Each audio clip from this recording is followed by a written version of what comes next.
I never thought a flight could feel like a full-blown HOA meeting, but apparently I was wrong. I boarded the plane, luggage tucked neatly overhead, and settled into my window seat, ready for a quiet cross-country flight. You know, the kind where you lean back, plug in your headphones, and pretend the middle seat isn't a form of mild torture. That's when she appeared. Karen, of course, you know the type, perfectly coiffed hair, too bright scarf, a look that screams, "I know the rules and I will enforce them even if they don't exist." And there she was, hovering over her seat like some kind of airline inspector. I was minding my own business, opening the little tray table and glancing at the meal options.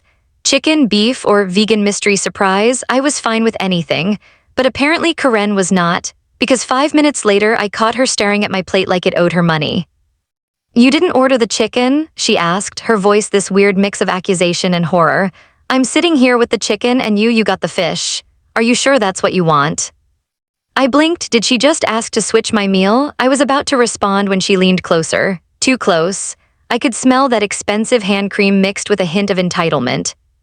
"I really love the chicken. You don't mind if I take it, do you?" she said, all sweet and fake. "I mean, I already ordered this, but it's just not appealing right now." Now in my entire life, I have negotiated a lot of things. HOA fees, a weird neighbor trying to enforce a no birdsong before 7 a.m. rule, even a late-night dispute over whose turn it was to mow the lawn. But I have never had someone attempt a meal hijacking mid-flight. I smiled politely. "Actually, I picked this meal. I'm really looking forward to it." Karen's eyes narrowed, and this is where it got cinematic. She didn't argue, she didn't sulk. She whipped out what I can only describe as the Karen stare of entitlement, the one where the world exists only to correct her inconveniences. I swear, if there had been a podium and a microphone, she would have started citing flight regulations. Before I could brace for a full-on confrontation, a hero appeared. In uniform, calm, and utterly unbothered by Karen's aura of world domination, the flight attendant. Let's call her Jessica, because if you ever meet a Jessica mid-flight, you'll understand why angels should have uniforms. Jessica glided over, tray in hand, and looked at Karen. That look, it was the kind of look that makes you rethink all your life choices. Karen opened her mouth to complain, but Jessica raised a perfectly arched eyebrow. "Ma'am," she said calmly, "the meals are assigned. You can't just take someone else's meal." Karen blinked. "Well, but I ordered chickens." "I understand," Jessica replied evenly, "but this passenger has already been assigned the fish. I can get you something else if it's not appealing." Karen's face twitched in disbelief, like the universe had personally betrayed her. She opened her mouth again, perhaps to argue with airline policy, perhaps to unleash a Karen-level monologue on civility, but Jessica's glance shut her down. Dead silence. And that's when I realized something beautiful. I had won. Not through confrontation, not through shouting, not through HOA-style petitions or complaints filed in triplicate. No, I had won simply by existing and letting the flight attendant do her job. I took a tentative bite of my fish. Delicious. Warm, exactly what I wanted. Karen sat across from me, seething, tapping her fingers in a kind of fury that could power the plane if she had her way. And somewhere in the back of my head, I chuckled, thinking, "You thought you could Karen my meal? Honey, you forgot one thing. I don't negotiate with Karens." But little did I know, this was only the beginning. Karen's ambition knows no bounds, and the flight was still hours long. Hours where she would plot, hours where she would schemed, hours where she would attempt, well, whatever her next step was. And I, seated firmly in my triumph, could only prepare myself for the subtle storm brewing in 14A. By the time the seatbelt sign flicked on, I knew this was going to be a flight I would never forget. Not just because of the meal, but because some Karens are persistent. Some Karens don't stop at one defeat, and some Karens just make everything dramatic for the rest of us. I sighed, fork poised over my perfectly safe, untouched fish, and braced myself. This was going to be a long flight. If I thought Karen had reached her limit in part 1, I was naive. You see, Karens don't stop at one defeat, they regroup, they plot, and somewhere in those perfectly manicured brains, they escalate. An hour into the flight, after pretending to read her in-flight magazine, Karen suddenly turned her glare in my direction again. She didn't just glance, this was full-on, laser-focused. "I will make your life miserable" level. My stomach did a tiny flip. I had hoped the fish victory would be the end of it, but apparently Karen had other plans. The first clue, the subtle shift in the way she was eyeing my seat. She leaned slightly, inching her chair closer, not enough to touch me yet, but enough that I noticed. And then it hit me, she was trying to orchestrate the classic seat switch maneuver. That's right, the Karen Plan B, attempting to sit closer to the meal of choice or force a trade without asking. I clenched my fork like it was a sword. not because I wanted to fight her, but because, well, symbolism matters. "Excuse me," Karen said sweetly, her voice the exact opposite of sweet. "Would you mind swapping seats with me? Mine is closer to the window, and I think it's just a little more comfortable. I'd be so grateful." Grateful? No, this was obviously part of her plan. Her eyes sparkled with a mix of entitlement and calculation. I imagined her rehearsing this line in front of the mirror that morning. I smiled politely, firmly, and maybe a tiny bit smugly.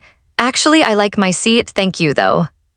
Karen's eyebrow twitched. This is an important Karen signal, by the way. It means she's moving to phase 2, manipulation. She sighed loudly enough that nearby passengers noticed, but not so much that the flight attendants jumped in yet. "Well, it's just you have fish and I have chicken. You don't mind if I take a bite, do you? I only like the white part." I almost laughed, because clearly her sense of entitlement didn't include the concept of no. I set my fork down and leaned back, ready for the Karen storm.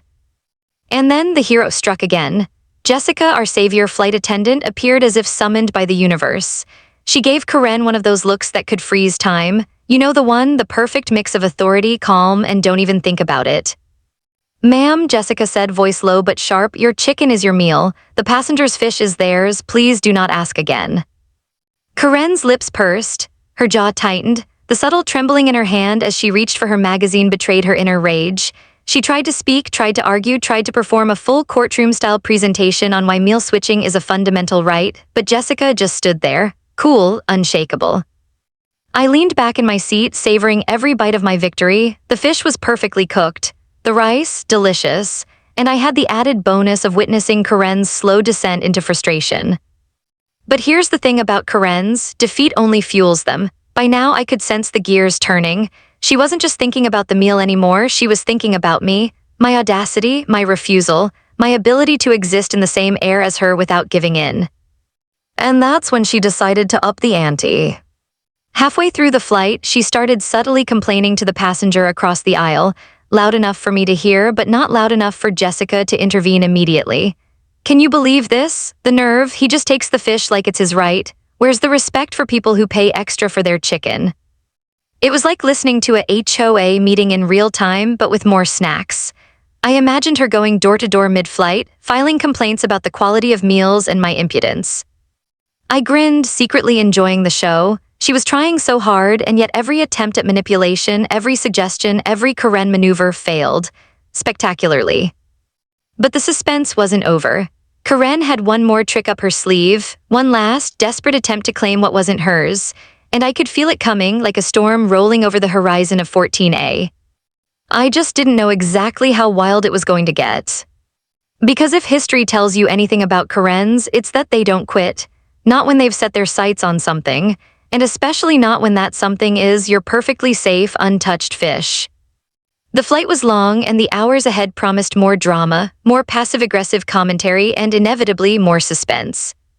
I took a deep breath, fork ready, and braced myself for what would come next. By now, I was starting to feel like a character in a sitcom that no one had asked to star in. Karen wasn't just eyeing my meal anymore. Oh no, she had upgraded her tactics to full-on psychological warfare. I knew this because the subtle sighs and muttered "unbelievable" S had escalated to full-blown side-eye glances that could pierce steel. It started innocently enough. She asked me questions about my trip. "Oh, are you heading to New York?" she said, leaning slightly over the armrest like she was a friendly neighbor rather than a human radar scan for entitlement. "Is it for business or pleasure?" I smiled. "Business." "Really? You don't look like a businessman," she said, with that infuriating mix of judgment and faux curiosity. "Do you travel often?" Now, most people would have answered politely, maybe even offered a little small talk. But I had learned early on that engaging Karen in conversation is like opening the door to a full HOA board meeting, endless, exhausting, and pointless. So I gave her the safest answer I could. "Yes, I travel a lot." And that's when phase 3 began. Karen's hand subtly reached toward the tray table, not yet over the line, but I knew what she was thinking. The audacity, the absolute nerve. She was plotting to nab a piece of my meal while pretending it was casual conversation. I had to act, not with confrontation, oh no, that would escalate things too quickly. Instead, I employed the oldest trick in the book, the polite but firm stare, you know, the one that says, "I am a person. My meal is mine, do not even consider it." For a moment I thought it worked. She pulled back slightly, muttered something about being hungry, and returned to her magazine. Victory? Maybe, but I knew better. Karen's type never truly accepts defeat, they just bide their time. And sure enough, 15 minutes later, disaster struck. Or at least, it could have been disaster if Jessica hadn't been on high alert. Karen, armed with a flimsy napkin as her shield of civility, tried the classic "oops, I accidentally touched your meal" maneuver. She leaned over ever so slightly, attempting to snag a piece of my fish without asking. I froze, my fork hovered over my plate, ready to defend my territory like a general preparing for battle. And just as her hand grazed the edge of my plate, Jessica swooped in like a hawk. "Ma'am," she said, calm but firm, "please keep your hands to yourself." Karen's mouth opened in protest, probably preparing a monologue on airline injustice, but Jessica didn't even flinch. She gave Karen the kind of stare that makes you rethink every single choice you've ever made in life. I leaned back in my seat, trying not to laugh because this was peak entertainment. I had front row seats to the ultimate showdown of entitlement versus authority, and let me tell you, Jessica was winning effortlessly. Karen didn't give up. No, she started whispering to the passenger across the aisle, plotting in hushed tones. He just sits there, smugly eating his fish as if he owns the plane. I tried to ignore her, focusing on my meal, savoring every bite like it was a tiny victory in a war I hadn't signed up for. And honestly, it was kind of fun, like watching a reality show unfold in 14A. But the suspense wasn't over. I could feel it in the tension that hung in the air. Karen was gearing up for her next move. She had been thwarted once, twice, now 3 times, and when a Karen is pushed to her limits, things get unpredictable. I took another bite of fish, thinking strategically. If Karen escalated again, I would have to rely on more than polite stares. I might have to enlist Jessica's help proactively, or in my wildest dreams, imagine some sort of passive-aggressive karmic justice where Karen's own meal gets mysteriously delayed by the flight kitchen. Hours remained in this flight, hours where Karen could plot, scheme, and attempt increasingly audacious maneuvers. And I had to sit here tense but entertained, caught in the suspense of what she might try next. Little did I know, Karen's next move would make everything that happened so far feel like child's play. It would require more courage, more subtlety, and more patience than I had ever exercised on a flight, and it was coming. Because when a Karen wants something, she doesn't stop. By the time the beverage cart made its slow, deliberate rounds, I had learned a crucial truth. Karen does not quit. She doesn't just escalate, she evolves. And as I sipped my ginger ale, I noticed it immediately. She had entered what I can only describe as phase, subtle sabotage. It started with small things. A cough just loud enough to make me look up from my fish. A subtle shift in her body to make her elbow inch closer to mine. Every move calculated, like a chess game where the only piece that mattered was my meal. I considered asking Jessica to intervene preemptively, but then I realized something. The suspense was exquisite. Watching Karen try and fail at etiquette-violating maneuvers was better than any in-flight movie. And besides, this was shaping up to be a story I would tell for years, a tale of a Karen versus her rightful meal. Then came the audacity, the moment that elevated Karen from mere nuisance to legendary entitlement. She called Jessica over again, not for a legitimate issue, mind you, no, this was a strategic complaint designed to manipulate. "Excuse me," Karen said, leaning in with a saccharine smile. "I just wanted to let you know this gentleman's fish smells unusual. Are you sure it's fresh?" I froze mid-bite, I mean really froze. Was she trying to get me in trouble? Was this the next level of Karen warfare? But Jessica, our in-flight savior, didn't flinch. She looked at Karen and gave her that perfect, calm stare, the one that makes Karens question their very existence. "Ma'am," Jessica said, voice smooth as silk, "the meals are prepared fresh and the passenger has already been served. Please enjoy your own meal." Karen's jaw tightened, her fingers twitched. You could almost hear the gears turning, calculating, plotting, and then she tried distracting me. She dropped her napkin deliberately and leaned toward the aisle as if to pick it up, but conveniently close to my tray table. My instincts screamed, "Do not engage, do not react," but curiosity mixed with fear of losing my fish made me glance up. And that's when it happened, the Karen smirk of partial victory. "Oh, thank you," she said a little too sweetly as she bent just enough to almost touch my plate while retrieving her napkin. I froze. My hand hovered protectively over my fish like a lifeguard saving a swimmer from a shark. But then Jessica appeared, once again faster than any human should be able to move, and positioned herself strategically between Karen and me. Please keep your hands to yourself, she said, voice calm but with the perfect edge of authority. Karen pulled back, flustered, and muttered something under her breath that I couldn't quite catch, but it sounded like a mix of indignation, disbelief, and general world-ending frustration. I took a deep breath, trying not to laugh. Watching someone fail at entitlement in real time is a rare pleasure. It's like seeing a cat fail to jump onto a counter. It's infuriating for them, hilarious for everyone else. But then I realized something. Karen wasn't just trying to get my meal anymore. No, she was testing boundaries, testing patience, testing how far Karen could push before being politely but firmly rebuffed. And I was caught in the crossfire, a spectator and participant all at once. I glanced out the window, pretending to admire the clouds while listening to the subtle war playing out across the aisle. Each sigh, each muttered complaint, each glance was a story unfolding, and I knew deep down the real challenge was yet to come. Because the flight wasn't over, hours remained, and Karen had plenty of time to escalate, scheme, and attempt the ultimate maneuver. And from the way she was eyeing my tray now, I had a sinking suspicion that no fish, no fork, and no flight attendant could save me from what she had planned next. I took another cautious bite, bracing myself for the next chapter in this airborne saga.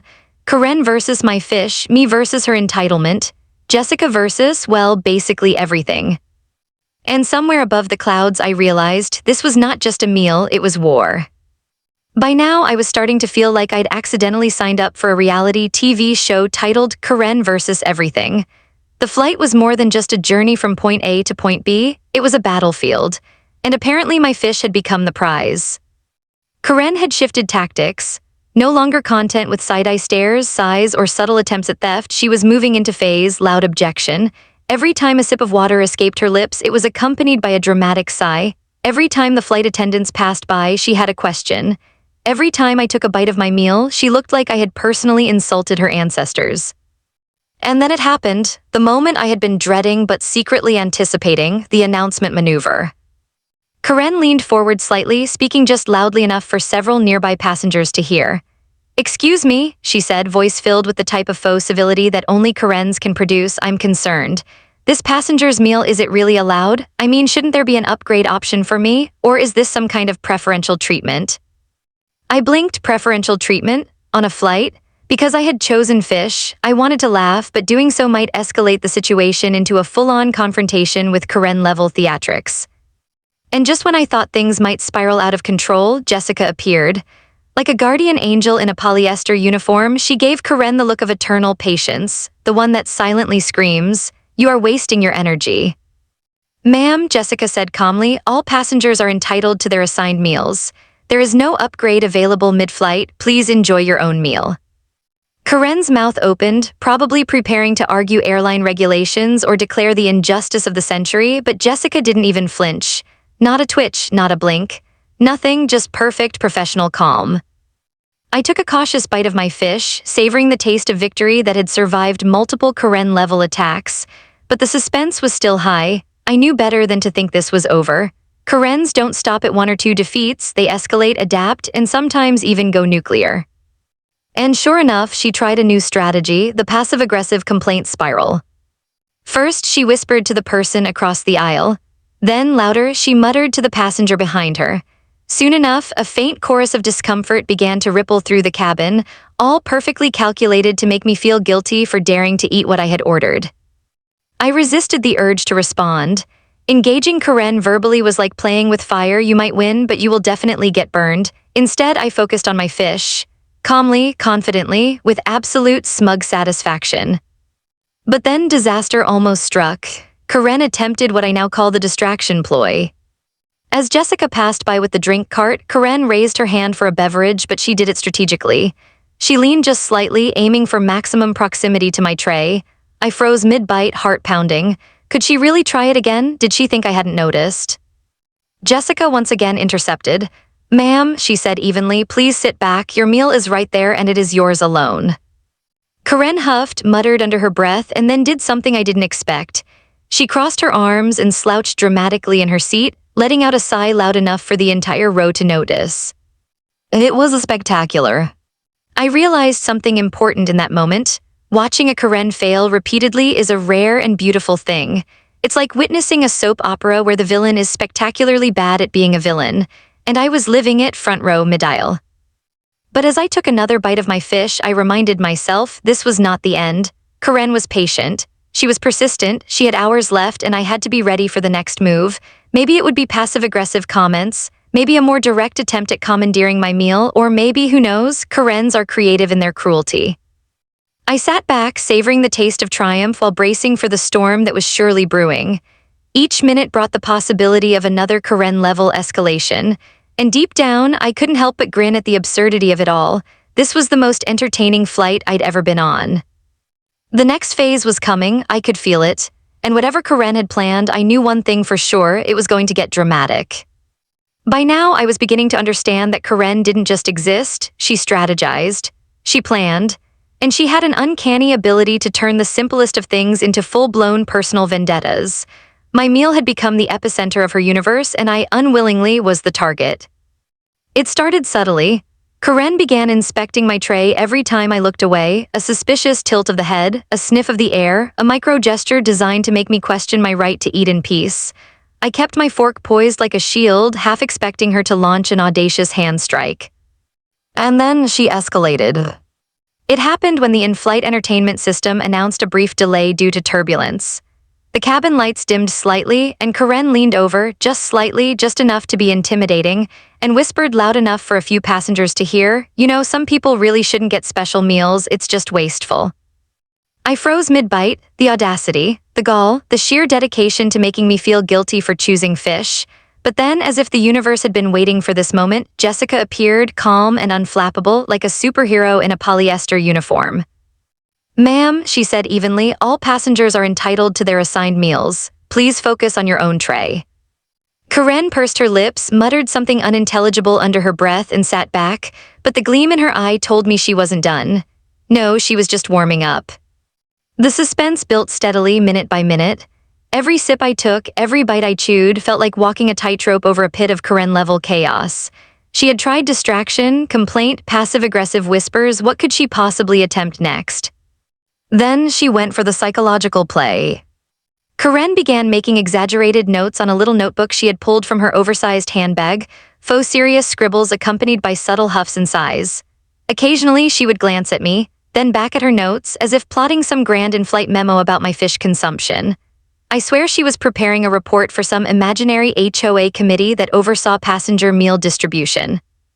I kept my cool, but my mind raced. Each Karen tactic was more absurd than the last, and yet the suspense had me hooked. I was sitting there, fully aware that I was part of a surreal drama playing out at 35,000 feet. Hours passed, my fish remained untouched by Karen, my victory secure, but tension hung in the air like thick fog. I kept imagining the next scene, Karen trying something even more audacious. Maybe she would call the captain, maybe she would attempt to reroute the plane to ensure she got chicken. The possibilities were endless and horrifying. Finally, she made her move, the ultimate escalation. Karen leaned forward, full dramatic posture, and addressed Jessica directly. "Excuse me," she said, voice sweet but deadly. "I just think it's unfair that he got the fish and I'm stuck with chicken. I'm paying for this flight after all. Shouldn't the airline accommodate me?" The cabin seemed to hold its breath. I could feel the suspense peak in that single, tense moment. Would Jessica fold? Would Karen finally get the upper hand? Jessica, cool as ever, simply shook her head. "Ma'am, all meals are assigned. Your chicken is yours and the passenger's fish is theirs. This isn't negotiable." Karen's jaw tightened, she clenched her pen like a weapon, and then she did something unexpected. She leaned back, crossed her arms, and went silent. The tension shifted. Her storm had passed for now. I exhaled, cautiously optimistic. My fish was safe. Karen had not succeeded, but deep down I knew this wasn't the end. Every hour of this flight was a chapter in a Karen saga, and I was still in the front row, fork in hand, bracing for the next twist. Because if there's one thing I've learned, it's that Karens don't give up. They wait, they watch, and when they strike again, it's always dramatic. And as I took another careful bite, I realized that I had survived not just a meal hijacking attempt, but a full-on entitlement siege. I smiled to myself. The climax of this story, whatever it might be, was coming, and I had a front row seat. Hours had passed, and the flight was slowly turning into a warzone of subtle gestures and passive-aggressive tension. Karen had been quiet for a while, but I knew better than to think she'd given up. Oh no, she was just plotting her final move. the one that would either cement her victory or utterly humiliate her in front of the cabin. I took another careful bite of my fish, pretending to be engrossed in the in-flight magazine, but I was acutely aware of every twitch, every glance, every movement from the seat across the aisle. Karen was a master of patience, and patience, I had learned, was the deadliest weapon in her arsenal. Then it happened, the moment I had been bracing for. Karen sat up straight, fluffed her scarf dramatically, and cleared her throat. The cabin quieted slightly as she spoke. I could feel the suspense building. "Excuse me," she began, voice sweet but sharp. "I just don't understand why I can't swap meals with this gentleman. Surely someone as polite as the flight attendant could make an exception." The pause that followed was cinematic. All eyes subtly shifted, curious about the unfolding drama. Jessica, calm as a winter morning, looked at Karen and delivered her signature response. "Ma'am, as I have explained, all meals are assigned. Your chicken is yours, his fish is his, that is airline policy." Karen's lips tightened. Her fingers drummed lightly on her tray table as if she were typing an angry letter to the airline in real time. But the real drama was about to begin. She wasn't going to take no for an answer quietly this time. Instead, she tried the social pressure maneuver. She leaned forward, gesturing slightly, and spoke in a louder tone so nearby passengers could hear. "Can you believe this? He gets the fish and I do. I pay for this flight. Shouldn't fairness matter?" A few passengers glanced awkwardly at me. Some raised eyebrows. I could feel the tension radiating through the cabin like static electricity. I wanted to shrug, to keep my composure, but inside I was bracing myself for Karen's inevitable next move. Jessica, unshaken, intervened once more. "Ma'am, please stop disturbing other passengers. This passenger is entitled to their meal and your meal is assigned. That is final." For a brief moment, I thought Karen might explode, launch into a full-blown monologue, or even attempt something physical. But instead, she did something I didn't expect. She slumped dramatically in her seat, muttered a faint unbelievable, and crossed her arms. Victory, almost, but Karens are never truly defeated. They retreat, they regroup, they plan their next confrontation. And even as I savored the relief, I felt the suspense linger. Her glare didn't fade, it simply simmered beneath the surface, like a storm waiting for the right moment to break. I took a cautious bite of my fish, savoring each morsel. This was the calm before the final storm, the last act of a long, drawn-out saga of entitlement versus patience. I realized something important in that moment. The best victories aren't the loud ones, they're the quiet, unshakable ones, where your calm persistence wins against the chaos of someone else's obsession. And then, just as I thought the battle had reached its peak, Karen attempted the ultimate bluff. She reached for her beverage, pretending to fumble, letting it hover dangerously close to my tray. My heart leapt into my throat. Could she really try it again? I tensed, ready to defend my fish with precision and subtlety. Jessica, predictably, swooped in at exactly the right moment. "Ma'am," she said, steady and calm, "please handle your own tray. Do not reach over other passengers." Karen froze, caught red-handed, and let out the tiniest, most frustrated squeak, a sound that seemed almost comedic if the stakes weren't so high. She had been thwarted again. The suspense had reached its peak, and I could feel the relief settling in slowly, like a wave washing over me. I realized, sitting there with my untouched fish, that I had survived not just a meal hijacking but an entire psychological siege. Karen had tried every tactic: passive-aggressive comments, whispers, distraction, complaints, social pressure, and finally, a bluff that nearly succeeded. And yet here I was, victorious. The storm had passed, or so I thought. There was still one final part of the story, the resolution, the moment where triumph is solidified, and Karen finally understands that some things are simply not negotiable. And that moment was coming. Finally, the moment of truth had arrived. The flight was approaching its final stretch, and the hours of tension, passive-aggressive glances, and near-meal thefts were coming to a close. I had survived Karen's endless barrage of entitlement, each tactic more absurd than the last, and now the ultimate resolution was within reach. Karen, still slumped in her seat with that unmistakable look of simmering defeat, seemed to be plotting one last desperate maneuver.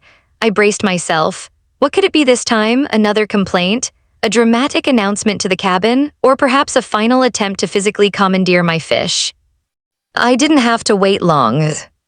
As Jessica passed by with the final round of drinks, Karen raised her hand with all the theatrical flair of someone auditioning for a daytime drama. "Excuse me," she said, voice dripping with faux sweetness. "I just want to say, well, surely there must be a way to make this fair. Can't you swap the meals now?" Jessica, calm as ever, didn't even flinch. She gave Karen a look so sharp it could cut through aluminum, let alone entitlement. "Ma'am," she said evenly, "all meals have been served and assigned. There is no further action required. Your chicken is yours and the passenger's fish is theirs." Karen froze, her lips parted then pressed together, her hands clenched then relaxed. She was caught again. For a moment, silence fell over the aisle. Passengers glanced up, sensing the culmination of what had clearly been a dramatic saga. I too sat frozen, not with fear this time, but with that quiet, triumphant satisfaction that comes from surviving chaos while maintaining composure. Karen tried to protest once more, a faint squeak of "this is ridiculous," escaping her lips, but Jessica simply gave a subtle shake of her head.